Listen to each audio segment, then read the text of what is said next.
Welcome to Ranjan classes. Myself Ranjan Kumar Singh. आज हम start करने जा रहे हैं क्लास 8 का geography chapter 4 agriculture part second. तो स्टार्ट होता है टाइप्स ऑफ फार्मिंग, मतलब फार्मिंग या फिर एग्रीकल्चर के कितने प्रकार होते हैं। Farming is practice in various ways across world. तो फार्मिंग जो किया जाता है वो वर्ल्ड में अलग अलग तरीके से किया जाता है, depending upon the geographical feature, demand of produce, labour and level of technology. Farming can be classified into two main types. These are subsistence farming and commercial farming. तो वही आगे कह रहा है कि जो एग्रीकल्चर किया जाता है वो निर्भर करता है, डिपेंड करता है कि वहाँ का जोग्राफिकल कंडीशन क्या, फिर वहाँ का रिलीफ फीचर कैसा है, या वहाँ पे माउंटेन है, प्लेट्यू है या फिर प्लेन्स है, तो उस पर निर्भर करेगा डिमांड ऑफ प्रोड्यूस, और वहाँ पे जनसंख्या किस अनुसार से है और वहाँ पे कितना लोगों को डिमांड है उन सामानों का या फिर उन प्रोडक्ट्स का। लेबर, वहाँ पे मजदूर मिल पाते हैं या फिर मजदूर है या नहीं। लेवल ऑफ टेक्नोलॉजी, वहाँ पे डेवलप्ड कंट्री या फिर डेवलपिंग का अधिक विकसित देश है तो वहाँ पे आपका लेवल ऑफ टेक्नोलॉजी ज़्यादा है, तो वहाँ पे आपका एग्रीकल्चर ज़्यादा पैमाने पे किया जा सकता है आसानी से। फार्मिंग, तो वही आगे कह रहा है कि फार्मिंग को दो टाइप्स में बांटा जाता है। पहला सब्सिस्टेंस फार्मिंग, दूसरा कमर्शियल फार्मिंग। सब्सिस्टेंस फार्मिंग उस फार्मिंग को कहते हैं जिससे आपके घर के जो रिक्वायरमेंट होते हैं, जो ज़रूरतें होते हैं वो पूरा होते हैं। तो subsistence farming, this type of farming is practice to meet the need of the family member. इस तरह का जो सब्सिस्टेंस फार्मिंग किया जाता है, यहाँ पे जो फैमिली मेम्बर होते हैं उनके ज़रूरतों को पूरा करने के लिए फार्मिंग किया जाता है। Traditionally low level of technology का था। पुराने समय में देखा जाए तो आपके पास जो टेक्नोलॉजी था वो कम था। एंड हाउस होल्ड लेबर, और घर के ही जो लोग होते थे, वो मेंबर होते थे, वही फील्ड में काम किया करते थे। Are use to produce on a small output, और उनका जो फसल तैयार होता था उनको कम आउटपुट मिलता था। Subsistence farming can be further classified as intensive subsistence and primitive subsistence farming. तो सब्सिस्टेंस फार्मिंग के भी दो सब टाइप होते हैं। पहला आपका इंटेंसिव सब्सिस्टेंस फार्मिंग, दूसरा प्रिमिटिव सब्सिस्टेंस फार्मिंग। तो यहाँ पे एक चीज़ क्लियर हो जाओ कि सब्सिस्टेंस फार्मिंग उस तरीके का फार्मिंग को कहा जाता है जिससे आपका जो जीविका है, जो आपका जीवन है वो चल पाए।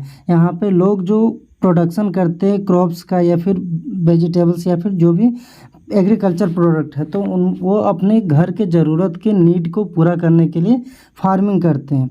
तो यहाँ पे पहला सब टाइप देखते हैं। In intensive subsistence farming the farmer cultivate a small plot of land. तो इंटेंसिव सब्सिस्टेंस फार्मिंग में जो किसान होता है वो एक छोटा प्लॉट या फिर छोटे ज़मीन के टुकड़े पे खेती करता है यूजिंग सिंपल टूल्स, क्योंकि पुराने समय में जो टूल्स होते थे, जो औजारे होते थे खेत की जुताई करने के लिए या फिर फसल की कटाई करने के लिए, वो उतने अच्छे या फिर हाई टेक्नोलॉजी के नहीं होते थे। एंड मोर लेबर, और यहाँ पे ज़्यादा मजदूर लगता था। Climate with large number of days with sunshine and fertile soil permit growing of more than one crop annually on the same plot। तो यहाँ पे कहता है इंटेंसिव फार्मिंग में जो जलवायु है वो अच्छा होना चाहिए, with large number of days with sunshine, और ज़्यादा दिन जो है वो सनशाइन होना चाहिए या फिर सनलाइट आना चाहिए, और जो ज़मीन है वो फर्टाइल होना चाहिए, उपजाऊ होना चाहिए। Permit growing of more than one crop annually on the same plot. तो इसके कारण होगा क्या कि जो आपका एक ज़मीन का टुकड़ा है उस पर आप अलग अलग प्रकार के फसल को लगा पाओगे annually. Rice is the main crop. तो देखा जाता था जनरली कि आपका जो चावल है, जो राइस है, वो मुख्य फसल की तरह देखा जाता था इंटेंसिव सब्सिस्टेंस फार्मिंग में। अदर क्रॉप्स इंक्लूड, दूसरे क्रॉप्स इसमें क्या होते थे, गेहूं हो गया, मक्का हो गया, मेज, व्हीट मेज, पल्सेस दालें और वाइल्ड सीड, मतलब जो तिलहन के जो बीज होते थे या फिर आपके जो वाइल्ड सीड होते थे उन्हें ग्रो किया जाता था as other crop in intensive subsistence farming में। Intensive subsistence agriculture is prevalent in the thickly populated area of the monsoon region. तो आपका इंटेंसिव सब्सिस्टेंस फार्मिंग उन सारे क्षेत्र में ज़्यादा किया जाता था जहाँ पे जो जनसंख्या वो ज़्यादा हो, या फिर वहाँ पे मानसून वाला क्षेत्र या फिर मानसून या फिर इरिगेशन करने के लिए लोगों को वाटर सप्लाई आसानी से मिल पाए। तो of south east and east Asia, तो एशिया कॉन्टिनेंट के साउथ वाले पार्ट में, साउथ ईस्ट वाले पार्ट में और ईस्ट एशिया में, तो इन सारे क्षेत्रों में देखा जाता था एशिया कॉन्टिनेंट के कि जो इंटेंसिव सब्सिस्टेंस फार्मिंग है वो प्रैक्टिस किया जाता है। तो यहाँ पे दूसरा है आपका प्रिमिटिव सब्सिस्टेंस फार्मिंग। तो प्रिमिटिव सब्सिस्टेंस फार्मिंग भी दो तरीके के होते हैं, एक आपका शिफ्टिंग कल्टीवेशन और दूसरा आपका नोमैडिक हर्डिंग। तो पहला कहता है shifting cultivation is practice in the thickly forested areas of Amazon basin.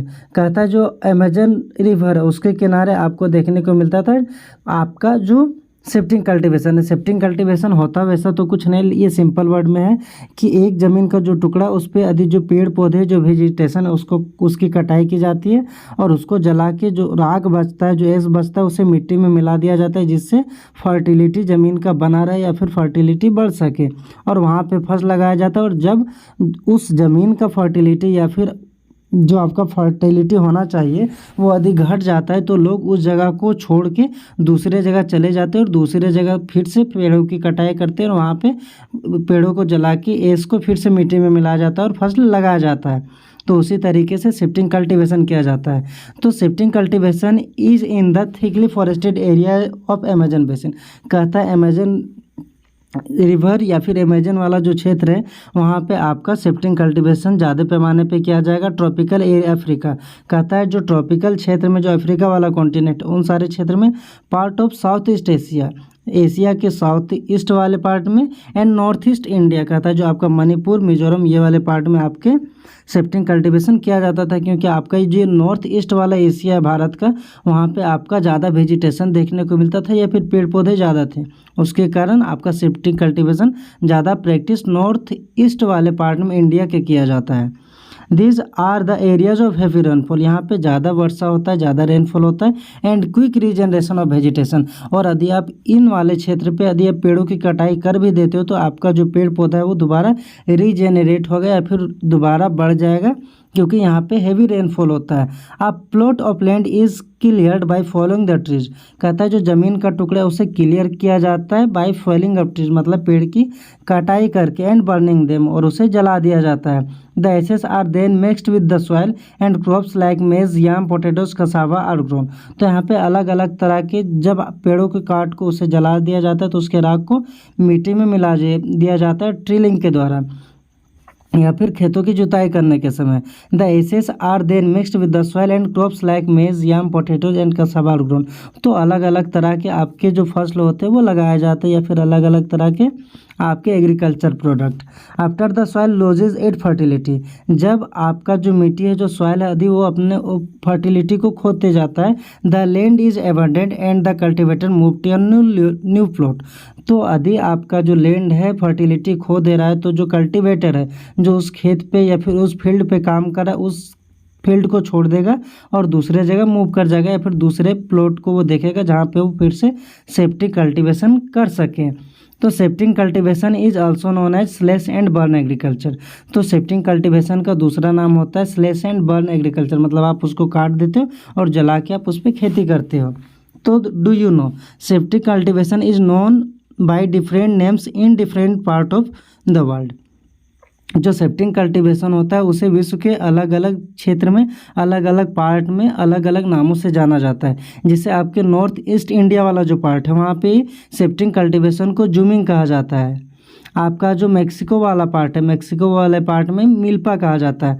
आपका ब्राज़ील में आपको शिफ्टिंग कल्टीवेशन को रोका कहा जाता है और मलेशिया वाले पार्ट में लेदेंग कहा जाता है।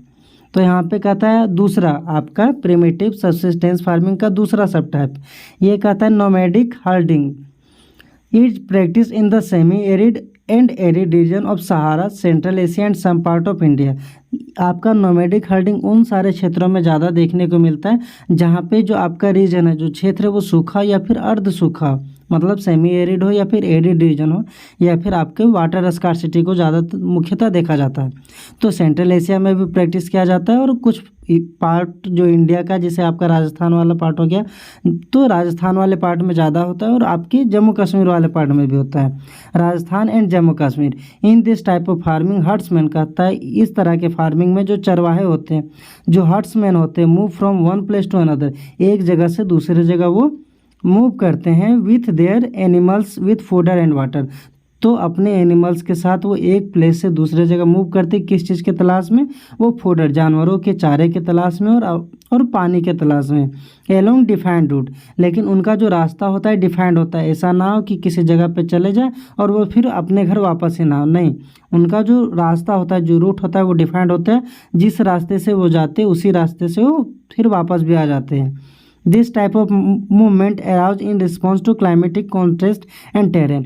ये निर्भर करता है आपका नोमैडिक हर्डिंग कि आपका जो क्षेत्र है, जो टेरेन है, वहाँ का इलाका कैसा है, तो वहाँ का क्लाइमेट कैसा है, मौसम कैसा है, तो उस पर भी आपका निर्भर करता है, तभी लोग नोमैडिक हर्डिंग करते हैं।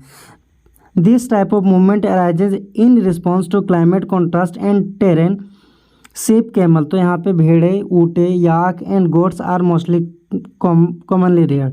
तो इन सारे जानवरों को देखा जाता है कि नोमैडिक हर्डिंग में पाला जाता है। रेयरिंग मतलब होता है जानवरों को पालना या फिर पालन करना। दे प्रोवाइड मिल्क, तो उन जानवरों से उन्हें मिलता क्या है, मिल्क मिलता है, आपका डेयरी प्रोडक्ट हो गए, आपके मीट हो गए, उन्हें मार के भी जो हर्डर्स होते हैं वो खाते, ऊल हो जाता है जो सीप्स को पाला जाता है उसके द्वारा, एनिमल्स का जो हाइड होता है, जो खाल होता है, उसका भी इस्तेमाल किया जाता है, and other product to the herders and their families, और दूसरे भी प्रोडक्ट उनके फैमिली मेम्बर के द्वारा इस्तेमाल किया जाता है, हर्डर्स के द्वारा। आगे कहता है आपका कॉमर्शियल फार्मिंग। कॉमर्शियल फार्मिंग कहा जाता है अब जो वैसे आप खेती करते हो, वैसे फार्मिंग करते हो जहाँ पे आप व्यावसायिक देखते हो कि आप जो काम करें उसके बदले आपको पैसा मिले या फिर आपका उससे प्रॉफिट हो जाए। In commercial farming crops are grown and animals are reared for sale in market. तो कॉमर्शियल फार्मिंग में जो फसल लगाया जाता है और जो एनिमल्स को पाला जाता है तो वो सेल के लिए, कि उन्हें सिर्फ बेचना है, वो फैमिली कंजप्शन के लिए या फिर घर के लिए नहीं देखते हैं, वो सिर्फ इसलिए उस चीज़ का उत्पादन करते या फिर उस फसल को लगाते जिससे वो उसे मार्केट में बेच पाए और उसे बेचने के बाद उन सामानों को उन्हें अच्छा कीमत मिल पाए। The area cultivated and most of the capital used in large. तो यहाँ पे जो आप जिस पैमाने, जिस क्षेत्र में आपका कल्टीवेशन किया जाएगा वो आपका एरिया बड़ा होता है, and the amount of capital is used large, और जो आप इसमें पूंजी लगाते हो, जो पैसा लगाते हो वो भी आपका ज़्यादा होता है। Most of the work is done by machine. तो कमर्शियल फार्मिंग में जो ज़्यादा काम किया जाता है वो मशीन के द्वारा करवाया जाता है। Commercial farming include commercial grain farming. तो यहाँ पे कॉमर्शियल ग्रेन फार्मिंग होते हैं, मिक्स्ड फार्मिंग होते हैं, एंड प्लांटेशन एग्रीकल्चर, जो कि एक करके देखेंगे। In commercial grain farming crops are grown for commercial purpose. Commercial grain farming में जो क्रॉप्स, जो फसल लगाए जाते हैं वो कॉमर्शियल पर्पस के लिए लगाए जाते हैं, जैसे आपके गेहूं हो गया, मक्का हो गया, और commercially grown grains. Major areas where commercial grain farming is practice as temperate grassland. तो कहता है आप जब आप अर्थ के बारे में पढ़ रहे होगे तो आपको पता चला होगा कि टेम्परेट रीजन कौन सा होता है, टोरिड क्या होता है, या फिर हीट जोन, ये सब आपको आता होगा। तो temperate grassland of North America, North America का जो टेम्परेट ग्रासलैंड है, Europe and Asia, this areas are sparsely populated. जब भी आप देखोगे जो कमर्शियल फार्मिंग होता है या फिर प्लांटेशन होता है, उसमें जो क्षेत्र होता है वो स्पार्सली पॉपुलेटेड होता है, मतलब जनसंख्या कम होता है विथ लार्ज फार्म, और जो क्षेत्र होता है या फिर जो फील्ड होता है जहाँ पे लोग काम करते हैं या फिर प्लांटेशन या फिर वहाँ पे जो खेती कल्टीवेशन किया जाता है वो फील्ड बड़ा होता है। स्प्रेडिंग ओवर 100 ऑफ हेक्टेयर, ये आपके 100 ऑफ हेक्टेयर्स भी हो सकते हैं। Severe winters restrict the growing season and only a single crop can be grown. कभी कभी आपके विंटर सीजन ज़्यादा होने के कारण आपका जो ग्रोइंग सीजन हो जाता है only a single crop grown. तो यहाँ पे ये भी देखने को मिलता है कि सिंगल क्रॉप लगाया जाता है, कि एक फसल को ही साल भर में लगाया जाता है। इन अ मिक्स्ड फार्मिंग, तो कहता है मिक्स्ड फार्मिंग होता क्या है। The land is use for growing food and fodder. Mixed farming में आपका जो फूड है, जो भोजन उगाया जाता है, जो क्रॉप्स उगाया जाता है, और जो फूडर उगाया जाता है, एंड रेयरिंग एनिमल्स, किस लिए, जानवरों को पालने के लिए या फिर रेयरिंग लाइफ स्टॉक के लिए। It is practice in Europe. तो ये प्रैक्टिस कहाँ किया जाता है आपका मिक्स्ड फार्मिंग, यूरोप वाले पार्ट में, eastern USA, Argentina, south east Australia, New Zealand and Africa. Plantation क्या होता है, plantation are a type of commercial farming, ये भी एक कॉमर्शियल फार्मिंग का टाइप है। Where single crop of tea, coffee, sugar cane, cashew, rubber, banana और cotton are grow. तो यहाँ पे एक ही कॉमर्शियल फार्मिंग में एक ही फसल को लगाया जाता है, लेकिन बड़े पैमाने पे लगाया जाता है। जैसे आपका टी हो गया, कॉफ़ी हो गया, जो आपके बीवरेज क्रॉप्स हो, आपका जो शुगर केन हो गया, जो बादाम हो गया, कैसियो हो गया, रबर हो गया, बनाना हो गया और कॉटन हो गया, और दूसरे भी आपके crops. Large amount of labour and capital R required. तो प्लांटेशन में भी आपको बहुत ज़्यादा मात्रा में आपको लेबर चाहिए, मजदूर चाहिए, और आपको बहुत ज़्यादा पैसा भी चाहिए या फिर कैपिटल चाहिए। द प्रोड्यूस में भी protest on the farm itself. लेकिन यहाँ पे जो आपका प्राइमरी सेक्टर का जो आपका जो गुड्स है या फिर जो आप प्लांटेशन किए हो, तो वहाँ पे जो फसल है उसको जो प्रोसेस किया जाता है वो मिनिमम प्रोसेस आपके फील्ड में ही या फिर फार्म में ही कर लिया जाता है। The large amount of labor and capital are required. The produce may be processed on the farm itself on or in a nearby factory, और जो सामने में ही जो फैक्ट्री लगाया जाता है। The development of a transport network is दस essential for such farming. कहता है जब आप इस तरीके के फार्मिंग करते हो जिसमें आपका जो प्रोडक्शन होता है, जो आप कल्टीवेशन करते हो जिस फसल का, जो बड़े पैमाने पे हुआ है, तो उसके लिए आपको यातायात चाहिए, ट्रांसपोर्ट चाहिए, जिससे आप सामानों को मैदान जो आपका फार्म है, खेत से आप उसे फैक्ट्रीज तक पहुंचा सकते हो। Major plantation are found in the tropical region. तो जो ज़्यादातर आपका प्लांटेशन देखने को मिलता है वो ट्रॉपिकल रीजन में देखने को मिलता है, मतलब ट्रॉपिक ऑफ कैंसर और कैप्रिकॉर्न के बीच में ऑफ द वर्ल्ड।